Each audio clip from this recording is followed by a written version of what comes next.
Sir ಅವ್ರು ಮಾತು ಕೊಟ್ಟಿದ್ದಾರೆ ಅಂತಂದರೆ ಆ ಕೆಲಸನ ಅವರು ಮಾಡಿ ತೀರ್ತಾರೆ. ಸಾಮಾನ್ಯವಾದ ಜನರ ಹತ್ರಕ್ಕೆ ಹೋಗಿ ಅವ್ರ ಕಷ್ಟ ಸುಖಗಳೆಲ್ಲ ಸ್ಪಂದನೆ ಮಾಡ್ತಾ ಇದ್ದಾರೆ. ಈ ಕ್ಷೇತ್ರದ ಅಭಿವೃದ್ಧಿ ಬಗ್ಗೆ ಹೆಚ್ಚಿನ ಆಸಕ್ತಿ ಇಟ್ಟು ನಾವು ಕೆಲಸ ಮಾಡ್ತಾ ಇದ್ದೀವಿ. ಈ ಕ್ಷೇತ್ರದಲ್ಲಿ ಒಟ್ಟು ಎಷ್ಟು ಅನುದಾನ ತಂದಿದ್ದೀರಿ? ನಮ್ಮ ಶಿಡ್ಲಘಟ್ಟ ತಾಲೂಕನ್ನು ಉದ್ಯಾನವನ ಮಾಡ್ತಾರೆ. 224 ಕ್ಷೇತ್ರಗಳಲ್ಲಿ ಯಾವುದಾದ್ರೂ ಹಿಂದುಳಿದಿರ್ತಕ್ಕಂಥ ಕ್ಷೇತ್ರ, ಹಿಂದುಳಿದಿರ್ತಕ್ಕಂಥ ನಗರಸಭೆ ಇದ್ದರೆ ಅದು ಶಿಡ್ಲಘಟ್ಟ ನಗರಸಭೆ.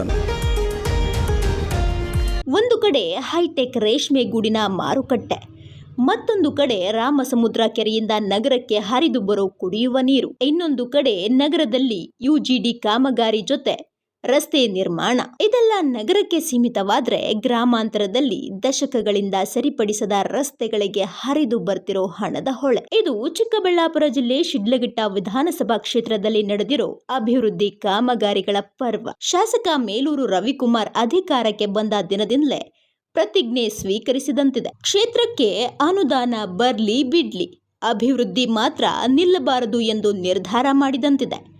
ಶಾಸಕರಾಗಿ ಆಯ್ಕೆ ಆದ ದಿನದಿಂದಲೂ ಯಾವುದಾದ್ರೂ ಒಂದು ಕಾಮಗಾರಿ ಕ್ಷೇತ್ರದಲ್ಲಿ ನಡೀಬೇಕು ಅಂತ ನಿರ್ಧರಿಸಿದ್ದಾರೆ. ಇದಕ್ಕಾಗಿ ಪ್ರತಿದಿನ ಅನುದಾನಕ್ಕಾಗಿ ಹೋರಾಡ್ತಾನೆ ಇದ್ದಾರೆ. ಬಿಎನ್ ರವಿಕುಮಾರ್ ಅವರು ನಮ್ಮ ನಿರೀಕ್ಷೆಗಳೆಲ್ಲ ಸರ್ಕಾರದ ಒತ್ತಡದಿಂದ ಶ್ರಮಪಟ್ಟು ಎಲ್ಲ ಕಾರ್ಯಕ್ರಮಗಳು ಮಾಡ್ತಾ ಇದ್ದಾರೆ.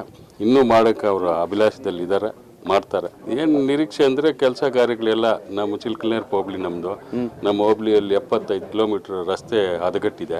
ಅದಕ್ಕೆಲ್ಲ ಶ್ರಮಪಟ್ಟು ರಸ್ತೆಗಳೆಲ್ಲ ಶಾಂಕ್ಷನ್ ಮಾಡಿದ್ದಾರೆ. ಇವಾಗ ಕೆಲಸ ನಡೀತಾ ಇದೆ. ಮೊನ್ನೆ ಒಂದು 2.5 ಕೋಟಿ ಕೆಲಸ ಮುಗಿದಿದೆ. ಸರ್, ನಮ್ಮ ಶಿಡ್ಲಘಟ್ಟ ಕ್ಷೇತ್ರಕ್ಕೆ ಸಂಬಂಧಪಟ್ಟಂತೆ ನಮ್ಮ ಶಾಸಕರಾಗಿರ್ತಕ್ಕಂಥ ರವಿಕುಮಾರ್ ಅವರ ನೇತೃತ್ವದಲ್ಲಿ ಭಾಳ ಶಕ್ತಿ ಮೀರಿ ಮಾಡೋಕ್ಕೆ ಪ್ರಯತ್ನ ಬೀಳ್ತಾ ಇದ್ದಾರೆ. ಆದರೆ ಕಾರಣಾಂತರಗಳಿಂದ ಈ ಫಂಡ್ಸ್ ಬರ್ತಾ ಇಲ್ಲ. ಸ್ವಂತ ಕೈನಿಂದ ಹಾಕೊಂಡು ಇವಾಗ ಕೆಲಸ ಮಾಡ್ತಾ ಇದ್ದಾರೆ. ನಗರದಲ್ಲಿ ಕುಡಿಯುವ ನೀರಿನ ತೀವ್ರ ತೊಂದರೆ ತಿಳಿದಿರೋ ಶಾಸಕರು 98 ಕೋಟಿ ವೆಚ್ಚದಲ್ಲಿ ರಾಮಸಮುದ್ರ ಕೆರೆಯಿಂದ ನಗರಕ್ಕೆ ನೀರು ಹಾಯಿಸಲು ಮುಂದಾಗಿದ್ದಾರೆ. ಕಾಮಗಾರಿ ಪೂರ್ಣಗೊಂಡ್ರೆ ಶಾಸಕರಿಗೆ ಆಧುನಿಕ ಭಗೀರಥ ಅನ್ನೋ ಹೆಸರು ಬರೋದು ಖಚಿತ.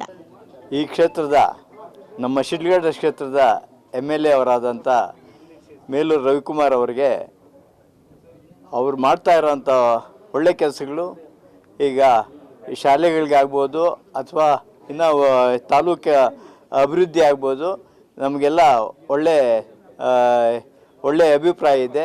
ಇನ್ನು ಮುಂದೆನೂ ಇದೇ ಥರ ಮಾಡ್ತಾರಂತ ನಮಗೆ ನಂಬಿಕೆನೂ ಇದೆ. ಇನ್ನೂ ಒಂದು ಟರ್ಮಲ್ಲಿ ಇವರೇ ಬಂದಿದ್ದೆ ಆದರೆ ಅವ್ರಿಗೆ ಪೂರಕವಾದಂಥ ಸರ್ಕಾರ ಅವರಿಗೆ ಲಿಂಕ್ ಸಿಕ್ಕಿದೆ ಆದರೆ ಖಂಡಿತ ಹೇಳ್ತೀನಿ, ನಮ್ಮ ಶಿಡ್ಲಘಟ್ಟ ತಾಲೂಕನ್ನು ಉದ್ಯಾನವನ ಮಾಡ್ತಾರೆ, ಸುಭಿಕ್ಷವಾದಂಥ ರಾಮರಾಜ್ಯ ಮಾಡ್ತಾರೆ ಅನ್ನುವಂಥ ಅಭಿಪ್ರಾಯನ ನಾನು ವೈಯಕ್ತಿಕವಾಗಿ ಹೇಳ್ತಾ ಇದ್ದೀನಿ ಸರ್. ಒಟ್ಟಾರೆ ಹಿಡಿತ ಪಟ್ಟು ಬಿಡದೆ ಬೇತಾಳನನ್ನು ಬೆನ್ನಟ್ಟಿದ ತ್ರಿವಿಕ್ರಮನಂತೆ ಕ್ಷೇತ್ರದ ಅಭಿವೃದ್ಧಿಗೆ ಪಣ ತೊಟ್ಟಿರುವ ಕ್ಷೇತ್ರದ ಶಾಸಕ ಮೇಲೂರು ರವಿಕುಮಾರ್ ಅವರ ಜೊತೆ ಒಂದು ಕಿರು ಸಂದರ್ಶನ ಇಲ್ಲಿದೆ ನೋಡಿ. ರಾಜ್ಯದಲ್ಲಿ ಆಡಳಿತ ಸರ್ಕಾರದಲ್ಲಿರ್ತಕ್ಕಂಥ ಸಚಿವರುಗಳು, ಶಾಸಕರುಗಳು ಅಭಿವೃದ್ಧಿ ಕೆಲಸಗಳನ್ನ ಮಾಡೋದೇ ಕಷ್ಟ ಆಗಿದೆ. ಅಂಥದ್ರಲ್ಲಿ ಆಡಳಿತದಲ್ಲಿ ಇರ್ದಿರೇ ಇರತಕ್ಕಂಥ ಪ್ರತಿಪಕ್ಷದಲ್ಲಿ ಆಯ್ಕೆಯಾಗಿರ್ತಕ್ಕಂಥ ಶಾಸಕರು ಆಯಾ ಕ್ಷೇತ್ರಗಳಲ್ಲಿ ಏನು ಕೆಲಸ ಮಾಡ್ತಾ ಇದ್ದಾರೆ ಅನ್ನೋದ್ರ ಬಗ್ಗೆ ಗಮನ ಹರಿಸಿದಾಗ ಶಿಡ್ಲಘಟ್ಟದ ಶಾಸಕ ಮೇಲೂರು ರವಿಕುಮಾರ್ ಅವರ ಅಭಿವೃದ್ಧಿ ಕಾಮಗಾರಿಗಳು ಬಹಳಷ್ಟು ಕಣ್ಣಿಗೆ ಕಾಣಿಸ್ಕೊಂಡು ಬರ್ತಾ ಇದ್ದಾವೆ. ಅದರಲ್ಲೂ ಪ್ರಥಮ ಬಾರಿಗೆ ಆಯ್ಕೆಯಾಗಿರ್ತಕ್ಕಂಥ ಶಾಸಕರು ಕ್ಷೇತ್ರದ ಅಭಿವೃದ್ಧಿಗೆ ಹೆಚ್ಚು ಒತ್ತು ಕೊಟ್ಟು ಯಾವುದೇ ಪ್ರಚಾರವೂ ಇಲ್ಲದೆ ನಡೆಸ್ತಾ ಇರ್ತಕ್ಕಂಥ ಈ ಕಾಮಗಾರಿಗಳ ವಿವರಗಳನ್ನ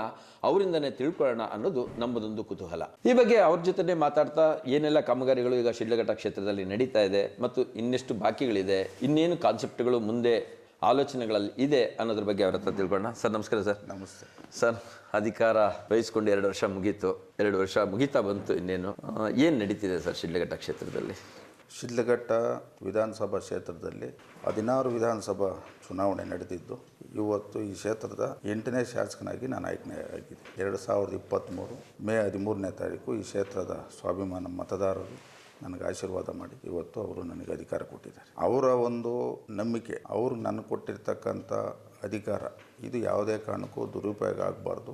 ಈ ಕ್ಷೇತ್ರದಲ್ಲಿ ಒಂದು ಶಾಶ್ವತವಾಗಿ ಉಳಿತಕ್ಕಂಥ ಕೆಲಸಗಳನ್ನು ಮಾಡಬೇಕನ್ನೋ ನಿಟ್ಟಿನಲ್ಲಿ ಇವತ್ತು ನಾವು ರಾಜ್ಯ ಸರ್ಕಾರಕ್ಕೂ ಮತ್ತು ಕೇಂದ್ರ ಸರ್ಕಾರಕ್ಕೂ ಎರಡೂ ಸರ್ಕಾರಗಳನ್ನ ಇವತ್ತು ಮನವೊಲಿಸಿ ಈ ಕ್ಷೇತ್ರದ ಅಭಿವೃದ್ಧಿ ಬಗ್ಗೆ ಹೆಚ್ಚಿನ ಆಸಕ್ತಿ ಇಟ್ಟು ನಾವು ಕೆಲಸ ಮಾಡ್ತಾ ಇದ್ದೀವಿ. ಸರ್, ಈ ಕ್ಷೇತ್ರದಲ್ಲಿ ಆಲ್ರೆಡಿ ಸಚಿವರಾಗಿ 4 ಬಾರಿ ಆಗಿರ್ತಕ್ಕಂಥವ್ರು ಇದ್ದಾರೆ, ಬಹಳಷ್ಟು ಘಟಾನುಘಟಿ ರಾಜಕಾರಣಿಗಳು ಇದ್ದಾರೆ. ಆದರೆ ಕ್ಷೇತ್ರದಲ್ಲಿ ಅಭಿವೃದ್ಧಿ ಮಾತ್ರ ಶೂನ್ಯ ಅನ್ನೋ ಹೆಸರಿದೆ. ನೀವು ಬಂದ ಮೇಲೆ ಈ ಕ್ಷೇತ್ರದಲ್ಲಿ ಒಟ್ಟು ಎಷ್ಟು ಅನುದಾನ ತಂದಿದ್ದೀರಿ ಮತ್ತು ಏನೆಲ್ಲ ಕಾಮಗಾರಿಗಳು ನಡೀತಾ ಇದೆ ಸರ್? ಇವತ್ತು ನಮ್ಮ ಶಿಡ್ಲಘಟ್ಟ ವಿಧಾನಸಭಾ ಕ್ಷೇತ್ರದಲ್ಲಿ ಏನು ನಮ್ಮ ಚಿಲ್ಕಲ್ನೇರ ಹೋಬಳಿ, ಸಾದ್ಲಿ ಹೋಬಳಿ, ಬಶೆಟ್ಟಹಳ್ಳಿ ಹೋಬಳಿ, ಈ 3 ಹೋಬಳಿಗಳು ಭಾಳಷ್ಟು ಹಿಂದುಳಿದಿರ್ತಕ್ಕಂಥ ಹೋಬಳಿಗಳಾಗಿದ್ದು, ಇವತ್ತು ನಾವು ಈ ಒಂದು ಕ್ಷೇತ್ರದಲ್ಲಿ ಗಮನಿಸಿದಾಗ ಆರ್ಥಿಕವಾಗಿ, ಶೈಕ್ಷಣಿಕವಾಗಿ ಭಾಳಷ್ಟು ಹಿಂದುಳಿದಿರ್ತಕ್ಕಂಥ ಕುಟುಂಬಗಳು ಸುಮಾರು 65ರಿಂದ 70% ಇವತ್ತು ಪ್ರತಿನಿತ್ಯ ಕೂಲಿ ಮಾಡಿ ಇವತ್ತು ಜೀವನ ಮಾಡ್ತಕ್ಕಂಥವ್ರನ್ನ ಗಮನದಲ್ಲಿ ಇಟ್ಕೊಂಡು ಶಿಕ್ಷಣಕ್ಕೆ ಮೊದಲನೇ ಆದ್ಯತೆಯನ್ನು ಕೊಡಬೇಕು. ಎರಡನೇದು ಆರೋಗ್ಯ. ಅದಾದ ಮೇಲೆ ಇವತ್ತು ಈ ಕ್ಷೇತ್ರದಲ್ಲಿ ಇವತ್ತು ಗ್ರಾಮೀಣ ಭಾಗದಲ್ಲಿ ರಸ್ತೆಗಳಿರ್ಬೋದು,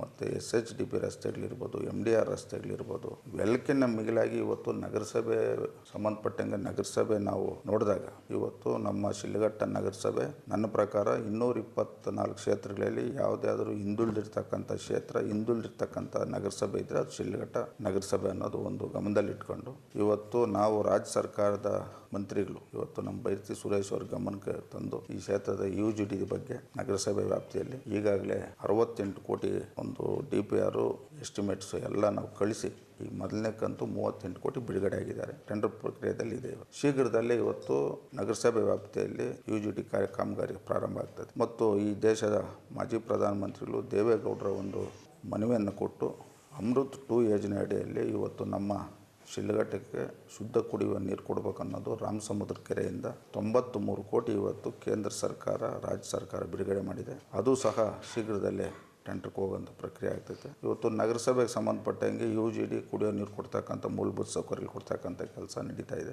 ನಮ್ಮ ಒಂದು ಅಧಿಕಾರಾವಧಿಯಲ್ಲಿ ಇದನ್ನ ಸಂಪೂರ್ಣವಾಗಿ ಪೂರ್ಣಗೊಳಿಸ್ತೀರ ಅನ್ನೋದು ಒಂದು ನಂಬಿಕೆ ಇದೆ. ಒಟ್ಟು ಎಷ್ಟು ಕೋಟಿ ಸರ್ ಇವೆರಡು ಪ್ರಾಜೆಕ್ಟ್ ಇದ್ದ? ಅಮೃತ್ 2 93 ಕೋಟಿ, ಓಕೆ. UGD 68 ಕೋಟಿ, ಸುಮಾರು 160 ಕೋಟಿ. ಸುಮಾರು ಒಂದು 35-40 ವರ್ಷ ಮುಂದಿನ ಫ್ಯೂಚರ್ನ ಇಟ್ಕೊಂಡು ಇವತ್ತು ನಾವು ಕೆಲಸ ಮಾಡಿದ್ದೀವಿ. ಇದು ನನಗೇನು ಪ್ರಚಾರ ಸಿಕ್ಕಲಿ ಇಲ್ಲ ಜನ ನನಗೆ ತಿರುಗ ಆಯ್ಕೆ ಮಾಡಲಿ ಅಂತ ಮಾಡ್ತಾ ಕೆಲಸ ಅಲ್ಲ. ಇದು ನಮ್ಮ ಅಧಿಕಾರಾವಧಿಯಲ್ಲಿ ನಾವು ಮಾಡೋ ಕೆಲಸ ಈ ಕ್ಷೇತ್ರದಲ್ಲಿ ಶಾಶ್ವತವಾಗಿ ಉಳಿಬೇಕು. ನನಗೆ ಅಧಿಕಾರ ಕೊಡಿಸಿರ್ತಕ್ಕಂಥ ನಮ್ಮ ಮುಖಂಡರಿಗೂ, ನಮ್ಮ ಮತ ಕೊಟ್ಟಿರ್ತಕ್ಕಂಥ ಮತದಾರರಿಗೂ, ಅವ್ರಿಗೆ ಆತ್ಮಕ್ಕೆ ಒಂದು ನಾವು ಒಳ್ಳೆಯ ಶಾಸಕನ ಆಯ್ಕೆ ಮಾಡಿದ್ರಿ ಅಂತ ಅವ್ರ ಮನಸ್ಸಲ್ಲಿ ಬರ್ಬೇಕನ್ನೋ ನಿಟ್ಟಿನಲ್ಲಿ ನಾನು ಕೆಲಸ ಮಾಡ್ತಾಯಿದ್ದೆ. ಇವೆಲ್ಲಕ್ಕಿಂತ ಮಿಗಿಲಾಗಿ ಇವತ್ತು ರಾಜ್ಯ ಸರ್ಕಾರ ನೋಡಿದಂಥ ಸಂದರ್ಭದಲ್ಲಿ ಇವತ್ತು ಭಾಳಷ್ಟು ಕ್ಷೇತ್ರಗಳಲ್ಲಿ ಯಾವುದೇ ಅಭಿವೃದ್ಧಿ ಕೆಲಸಗಳಾಗ್ತಾ ಇಲ್ಲ. ಆದರೂ ಸಹ ನಾವು ನಮ್ಮ ಉಸ್ತುವಾರಿ ಸಚಿವರು, ಈ ರಾಜ್ಯದ ಮುಖ್ಯಮಂತ್ರಿಗಳು, ಇನ್ನು ಹಲವಾರು ಮುಖಂಡರುಗಳ ಗಮನಕ್ಕೆ ತಂದು ಇವತ್ತು ನಮ್ಮ ಕ್ಷೇತ್ರದಲ್ಲಿ SHDP ಮತ್ತು MDR ರಸ್ತೆಗಳು, ಅದಾದಮೇಲೆ ಇವತ್ತು CRF ಒಟ್ಟು ಈಗ ಒಂದು 14 ಕಿಲೋಮೀಟರ್ ರಸ್ತೆ ಇವತ್ತು ಕಾಮಗಾರಿ ಪ್ರಾರಂಭ ಆಗಿದೆ. ಕೆಲಸ ಅಷ್ಟು ನಡೀತಾ ಇದೆ. ಓಕೆ. ನಮ್ಮ ಶಾಸಕರ ಅನುದಾನದಲ್ಲಿ ಈಗಾಗಲೇ ನಾನು ಅಮ್ಗಾರಹಳ್ಳಿಗೆ ಒಂದು 2 ಕಿಲೋಮೀಟರ್ ರಸ್ತೆ ಮಾಡಿಸಿದ್ದೀರಿ.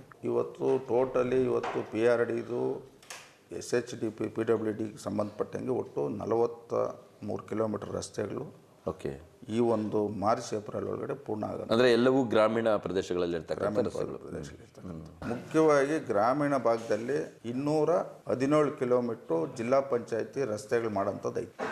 134 ಕಿಲೋಮೀಟ್ರು SHDP MDR ರೋಡ್ಗಳು ಮಾಡೋಂಥ ಪರಿಸ್ಥಿತಿ ಇವತ್ತು ಈ ಕ್ಷೇತ್ರದಲ್ಲಿ. ಈ ರಸ್ತೆಗಳಿಗೆ ನನ್ನ ಪ್ರಕಾರ ಸುಮಾರು SHDP ಮತ್ತು ಗ್ರಾಮೀಣ ಭಾಗ ಎರಡೂ ಸೇರಿ 235 ಕೋಟಿ ಇದ್ದರೆ ಇಡೀ ಕಾನ್ಸ್ಟಿಟ್ಯೂನ್ಸಿಯಲ್ಲಿ ಎಲ್ಲ ರಸ್ತೆಗಳು ಮಾಡೋಂಥ ಅನುಕೂಲ ಆಗುತ್ತೆ ಅನ್ನೋದು ನನ್ನೊಂದು ಅಭಿಪ್ರಾಯ. ಶೀಘ್ರದಲ್ಲೇ ಎಲ್ಲ ಹಳ್ಳಿಗಳಿಗೂ, ಅಂದರೆ 23 ಹಳ್ಳಿಗಳು ಅಂತಂದರೆ ಅದು ಜಲಜೀವನಲ್ಲಿ ಮಾಡಿರ್ತಕ್ಕಂಥ ಶಾಸಕರ ಅನುದಾನದಲ್ಲಿ KLDPಯಲ್ಲಿ ಇವತ್ತು ಶುದ್ಧ ಕುಡಿಯುವ ಒಂದು ಪ್ಲ್ಯಾಂಟು ಕಾಸ್ಟು 5 ಲಕ್ಷ. ಈ ಥರ 23 ಗ್ರಾಮಗಳಿಗೆ ಕೊಟ್ಟಿದ್ದೀರಿ.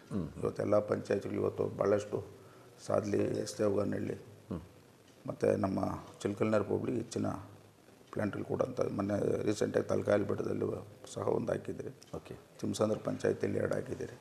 ಈಗ ಮೂಲಭೂತ ಸೌಕರ್ಯಗಳು ಕೊಡ್ತಕ್ಕಂಥದ್ದು ಒಂದು ಆದ್ಯತೆ. ಇವೆಲ್ಲಕ್ಕಿಂತ ಮಿಗಿಲಾಗಿ ಇವತ್ತು ಏನು ನಮ್ಮ ಕ್ಷೇತ್ರದಲ್ಲಿ 2023-24ನೇ ಸಾಲಿನಲ್ಲಿ 12,600 ಜನ ಮಕ್ಕಳು 1ನೇ ತರಗತಿಯಿಂದ 10ನೇ ತರಗತಿ ವಿದ್ಯಾಭ್ಯಾಸ ಮಾಡ್ತಾಯಿದ್ರು. ಅವ್ರಿಗೆಲ್ಲ ಏನು ಈ ರಾಜ್ಯದ ಜನಸಾಮಾನ್ಯರು ಕಟ್ಟೋ ತೆರಿಗೆ ಹಣದಿಂದ ನನಗೆ ಇವತ್ತು ಸರ್ಕಾರದವರು ಸಂಬಳ ಕೊಡ್ತಾ ಇದ್ದಾರೆ. ಆ ಸಂಬಳ ದುರುಪಯೋಗ ಆಗಬಾರ್ದು ಅನ್ನೋ ನಿಟ್ಟಿನಲ್ಲಿ ಪ್ರತಿ ಮಕ್ಕಳಿಗೂ ಅವ್ರಿಗೆ ಅವಶ್ಯಕತೆ ಇರತಕ್ಕಂಥ ನೋಟ್ ಪುಸ್ತಕ ಆಗ್ಬೋದು, ಪೆನ್ನು, ಪೆನ್ಸಿಲ್ಲು ಪ್ರತಿ ವರ್ಷ ನಾನು ಸರ್ಕಾರಿ ಶಿಕ್ಷಕರ ಗಮನಕ್ಕೆ ತಂದು ಪ್ರತಿ ಶಾಲೆಯಲ್ಲಿ ಕೊಡ್ತಕ್ಕಂಥ ಕೆಲಸ ಮಾಡ್ತಾಯಿದ್ದೆ. 2024-25ನೇ ಸಾಲಿನಲ್ಲೂ ಸುಮಾರು 13,600 ಜನ ಮಕ್ಕಳಿಗೆ ಕೊಟ್ಟಿದ್ದೀರಿ. ಮುಂದಿನ ಸಾಲಿನಲ್ಲೂ ಸಹ ಏನಿವತ್ತು ನನಗೆ ಕೊಡ್ತಕ್ಕಂಥ ಸಂಬಳ ಅದು ಯಾವುದಕ್ಕೂ ಉಪಯೋಗ ಮಾಡಿದೆ ಶಿಕ್ಷಣಕ್ಕೆ ನಾವು ಕೊಡ್ತಾಯಿದ್ದೀವಿ. ಅಂದರೆ ನಿಮಗೆ ಬರ್ತಾ ಇರ್ತಕ್ಕಂಥ ಸಂಬಳನ ಶಿಕ್ಷಣಕ್ಕೆ ಕೊಡ್ತಾ ಇರ್ತಕ್ಕಂಥ.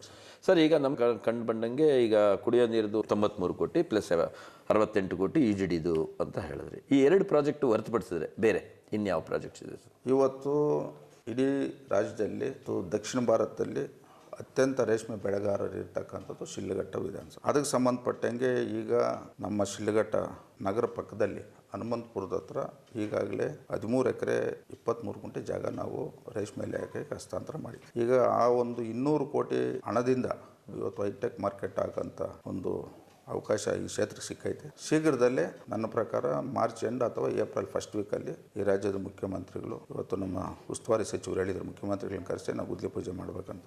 ನಾವು ಅವ್ರನ್ನ ಮನವೊಲಿಸಿ ಈ ರಾಜ್ಯದ ಮುಖ್ಯಮಂತ್ರಿಗಳ ಕೈಯಿಂದ ನಾವು ಹೈಟೆಕ್ ಮಾರ್ಕೆಟನ್ನು ಶಂಕುಸ್ಥಾಪನೆ ಮಾಡೋಂಥ ಕೆಲಸ ನಾವು ಮಾಡ್ತೀವಿ. ಸರ್, ಇದನ್ನು ಹೊರತುಪಡಿಸಿ ಬೇರೆ ಇನ್ನೇನಿದೆ ಸರ್ ಆಲೋಚನೆ ನಿಮ್ಮಲ್ಲಿ?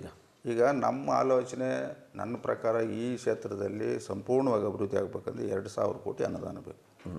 ಹಂತವಾಗಿ ಇವತ್ತು ರಾಜ್ಯ ಸರ್ಕಾರ ಕೇಂದ್ರ ಸರ್ಕಾರದಲ್ಲಿ ಇವತ್ತು ಅನುದಾನಗಳು ತಂದು ನಾವು ಅಭಿವೃದ್ಧಿ ಮಾಡಬೇಕು ಈ ಕ್ಷೇತ್ರದಲ್ಲಿ ಅನ್ನೋದು ಪ್ರಾಮಾಣಿಕತೆಯಿಂದ ನಾವು ಕೆಲಸ ಮಾಡ್ತೇವೆ. ಇದಕ್ಕೆ ಸಂಪೂರ್ಣವಾಗಿ ನಮ್ಮ ದೇಶದ ಮಾಜಿ ಪ್ರಧಾನಮಂತ್ರಿ ದೇವೇಗೌಡರು, ಈ ರಾಜ್ಯದ ಮಾಜಿ ಮುಖ್ಯಮಂತ್ರಿ ಕುಮಾರಣ್ಣವರು, ಇವರು ಸಹಕಾರ ಸಂಪೂರ್ಣವಾಗಿ ನಮಗಿದೆ. ಮುಂದೆ ಹಂತವಾಗಿ ಈ ಕ್ಷೇತ್ರದಲ್ಲಿ ಅಭಿವೃದ್ಧಿ ಮಾಡ್ತಕ್ಕಂಥ ಕೆಲಸಗಳನ್ನ ಮಾಡ್ತೀವಿ. ಸರ್, ಈಗ ಹೇಳಿರ್ತಕ್ಕಂಥ ಅನುದಾನಗಳೆಲ್ಲವೂ ರಾಜ್ಯ ಸರ್ಕಾರದ ಸಹಯೋಗದಲ್ಲಿ ಬರ್ತಾ ಇರ್ತಕ್ಕಂಥದ್ದು ಅಥವಾ ಕೇಂದ್ರ ಸರ್ಕಾರದ ಮಾತ್ರನ? ರಾಜ್ಯ ಸರ್ಕಾರ, ಕೇಂದ್ರ ಸರ್ಕಾರ ಯಾವುದೇ ಅನುದಾನ ಬರಬೇಕಾದ್ರೂ ರಾಜ್ಯ ಇವತ್ತು ಅಮೃತ್ 2 ಯೋಜನೆ ಅಡಿಯಲ್ಲಿ 50% ಕೇಂದ್ರ ಸರ್ಕಾರ, 40% ರಾಜ್ಯ ಸರ್ಕಾರ, 10% ನಗರಸಭೆ ಸ್ಥಳೀಯ ಸಂಸ್ಥೆಗಳಿಂದ ಕೊಟ್ಟಾಗ ಯೋಜನೆಗಳನ್ನ ಪ್ರಾರಂಭ ಮಾಡೋಂಥ ಒಂದು ಅವಕಾಶ.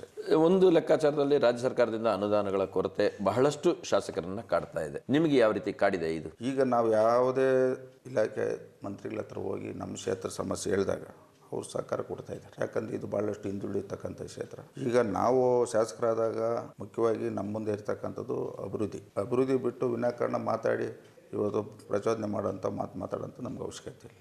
ಈಗ ನಮ್ಮ ಪಾರ್ಟ್ ಆಫ್ ಕೆಲಸ ಈ ಕ್ಷೇತ್ರ ಅಭಿವೃದ್ಧಿ ಆಗಬೇಕು, ಜನಸಾಮಾನ್ಯರು ನೆಮ್ಮದಿಯಾಗಿ ಬದುಕು, ಇಷ್ಟನ್ನ ನಾವು ಮುಂದೆ ಇಟ್ಕೊಂಡು ಇವತ್ತು ಹೊರಟಿದ್ದೀರಿ. ಇದಕ್ಕೆ ಸಂಪೂರ್ಣವಾಗಿ ಎಲ್ಲ ನಮ್ಮ ಮುಖಂಡರುಗಳು, ವಿಶೇಷವಾಗಿ ಸರ್ಕಾರಿ ಅಧಿಕಾರಿಗಳು ನಮ್ಮ ಸ್ಪಂದಿಸ್ತಕ್ಕಂಥ ಕೆಲಸ ಮಾಡ್ತಾ ಇದ್ದಾರೆ. ಇವತ್ತು ಜಿಲ್ಲಾಧಿಕಾರಿಗಳಾಗ್ಬೋದು, ನಮ್ಮ CO ಅವರಾಗ್ಬೋದು, ತಾಲೂಕು ಅಧಿಕಾರಿಗಳೆಲ್ಲ ಸಂಪೂರ್ಣ ಸಹಕಾರ ಕೊಡ್ತಾ ಇದ್ದಾರೆ. ನನ್ನ ಪ್ರಕಾರ ಹೇಳಬೇಕಾದ್ರೆ ಏನಿವತ್ತು ಈ ಕ್ಷೇತ್ರದಲ್ಲಿ ಎಂಟನೇ ನಾನು ಇವತ್ತು ಕ್ಷೇತ್ರದಲ್ಲಿ ಶಾಸಕನಾಗಿ ಇವ್ರು ಯಾರು ಮಾಡಿದಷ್ಟು ಕೆಲಸ ನಾನು ಮಾಡ್ತೀನಿ ಅಂತ ನನಗೊಂದು ಆತ್ಮವಿಶ್ವಾಸ ಇದೆ. ಎಲ್ಲ ಸರಿ ಸರ್, ಆದರೆ ಒಂದು ಆರೋಪ ಇದೆ, ನೀವು ಯಾವುದೇ ಕಾಮಗಾರಿಗಳು ಮಾಡಿದಾಗ ಅಥವಾ ಅಭಿವೃದ್ಧಿ ಕೆಲಸಗಳು ಮಾಡಿದಾಗ ಪ್ರಚಾರ ಇಲ್ಲ. ಈ ಪ್ರಚಾರ ಇಲ್ಲದೆ ಇದ್ದಾಗ ಜನರಿಗೆ ಮುಟ್ತಾ ಇಲ್ಲ. ಪ್ರಚಾರ ನಾವು ಯಾವಾಗ ತಗೊಂಡ್ಬೇಕಂದಾಗ ನಮ್ಮ ಸ್ವಂತ ದುಡ್ಡು ಹಾಕಿ ಕೆಲಸ ಮಾಡಿದಾಗ ನಾವು ಪ್ರಚಾರ ತಗೊಂಡು, ಈ ರಾಜ್ಯದ ಜನಸಾಮಾನ್ಯರು ಕಟ್ಟಿರೋ ತೆರಿಗೆ ಹಣ ಇದು. ಜನಸಾಮಾನ್ಯರ ತೆರಿಗೆ ಹಣದಲ್ಲಿ ಪ್ರಚಾರ ತಗೊಳೋದ್ರಲ್ಲಿ ಅರ್ಥ ಇಲ್ಲ. ಅಲ್ಲ, ಒಪ್ಕೊಳ್ಳೋ ಮಾತು. ಆದ್ರೂ ಕೂಡ ಎಲ್ಲೋ ಒಂದ್ ಕಡೆ ಮಾಡಿರ್ತಕ್ಕಂಥ ಅಭಿವೃದ್ಧಿ ಕಾಮಗಾರಿಗಳ ಬಗ್ಗೆ ಟ್ರಾನ್ಸ್ಪರೆನ್ಸಿ ಆಕ್ಟ್ ಅನ್ನೋದೇ ಒಂದಿದೆ. ನೀವು ಮಾಡ್ತಾ ಇರ್ತಕ್ಕಂಥ ಕೆಲಸಗಳ ಬಗ್ಗೆ ಪ್ರಚಾರ ಬಂದಾಗೆ ತಾನೇ ಜನನು ಗಮನಿಸಕ್ಕಾಗೋದು. ಜನ ಭಾರಿ ಬುದ್ಧಿಮಂತರು. ನಾವು ಸರ್ಕಾರ ಹಣದಲ್ಲಿ ಅಲ್ಲಿ ನಿಂತ್ಕೊಂಡು ಪ್ರಚಾರ ತಗೊಳಕ್ ಹೋದಾಗ ಏನಪ್ಪ ಇವ್ರು ಅಪ್ಪನ ಮನೆಯಿಂದ ಕೊಡ್ತಾರೆ ಸರ್ಕಾರ ದುಡ್ಡು ಅಂತ ಜನ ಮಾತಾಡ್ಕೊಂತ ಆ ಮಾತಿಗೆ ಸಿಕ್ಕಬಾರ್ದು. ನಾವು ನಮ್ಮ ಕೆಲಸ ಅಧಿಕಾರ ಇದ್ದಾಗ ಸರ್ಕಾರದಿಂದ ಬರೋಂಥದ್ದನ್ನ ನೇರವಾಗಿ ಅಭಿವೃದ್ಧಿ ಕೆಲಸಗಳಾಗಬೇಕು. ಸರ್ಕಾರದಿಂದ ಬರೋಂಥ ಯೋಜನೆಗಳನ್ನ ನೇರವಾಗಿ ಫಲಾನುಭವಿಗಳಿಗೆ ತಲುಪಿಸ್ತಕ್ಕಂಥ ಕೆಲಸ ಮಾಡ್ತೀವಿ. ಇದು ನಮ್ಮ ಒಂದು ಗುರಿ ಇರ್ತಕ್ಕಂಥ. ಇದು 2 ವರ್ಷದ ಕಾಮಗಾರಿಗಳಾಯಿತು. ಮುಂದಿನ 3 ವರ್ಷಗಳಲ್ಲಿ ಬಹುದೊಡ್ಡ ಯೋಜನೆ ಯಾವುದಿದೆ ಸರ್ ನಿಮ್ದು? ಆ ಯೋಜನೆಗಳು ಈಗ ನಿಮ್ಮ ಮಾಧ್ಯಮಗಳವ್ರ ಹತ್ರ ನಾವು ಹೇಳ್ಬಾರ್ದು. ಹೇಳಿದರೆ ನಮ್ಮ ವಿರೋಧಿಗಳು ಏನು ಮಾಡ್ತಾರೆ, ಆಗೋ ಕೆಲಸಕ್ಕೂ ಕತ್ರಿ ಹಾಕ್ಸ್ಬಿಡ್ತಾರೆ. ಇದು ವಾಸ್ತವಾಂಶ ಮಾತಾಡ್ತಾರೆ. ಇದು ಅನುಭವದ ಮಾತು ಸರ್. ಇಷ್ಟು ಪ್ರಾಜೆಕ್ಟ್ಗಳು ತಂದಿದ್ದೀರಲ್ಲ. ಹೌದು. ಇದು ನಾವು ಹಿಂದೆ ಈ ದೇಶದ ಮಾಜಿ ಪ್ರಧಾನಿ ದೇವೇಗೌಡರ ಗಡಿಯಲ್ಲಿ ಕೆಲಸ ಮಾಡಿ ಕಾರ್ಯಕರ್ತನಾಗಿ ಈ ಕ್ಷೇತ್ರದಲ್ಲಿ MLA ಆಗಿದೆ. ನಾವು ಇವತ್ತೇನಿದ್ರು ಅಭಿವೃದ್ಧಿ ಬಗ್ಗೆ ಗಮನ ಕೊಡಬೇಕು. ಬೇರೆ ಅವ್ರು ಹಂಗೆ ಮಾಡಿದ್ರು, ಇವ್ರು ಹಿಂಗೆ ಮಾಡಿದ್ರು, ಆ ಮಂತ್ರಿ ಹಿಂಗೆ ಅವೆಲ್ಲ ಮಾತಾಡೋಂಥ ಅವಶ್ಯಕತೆ ಇಲ್ಲ. ಇದಿಷ್ಟು ಶಾಸಕರ ಮಾತುಗಳು. ಏನಂತಂದರೆ ಬಹಳಷ್ಟು ಅಭಿವೃದ್ಧಿ ಕಾಮಗಾರಿಗಳು ಇನ್ನಷ್ಟು ಪೆಂಡಿಂಗ್ ಇದೆ. ಯಾಕೆಂತಂದರೆ ಕ್ಷೇತ್ರದಲ್ಲಿ ಹಿಂದುಳಿದ ಕ್ಷೇತ್ರ ಆಗಿರೋದ್ರಿಂದ ಬಹಳಷ್ಟು ಕಾಮಗಾರಿಗಳನ್ನು ತೆಗೆದುಕೊಳ್ಬೇಕಾಗಿದೆ. ಅದಕ್ಕಾಗಿ ಅನುದಾನವನ್ನು ಕೂಡ ತರಲೇಬೇಕಾದಂಥ ಅನಿವಾರ್ಯತೆ ಇದೆ. ಇದನ್ನು ಮುಂದಿನ ದಿನಗಳಲ್ಲಿ ಮಾಡ್ತೀವಿ ಅನ್ನತಕ್ಕಂಥ ಮಾತನ್ನು ಕೂಡ ಅವ್ರು ಹೇಳ್ತಾ ಇದ್ದಾರೆ.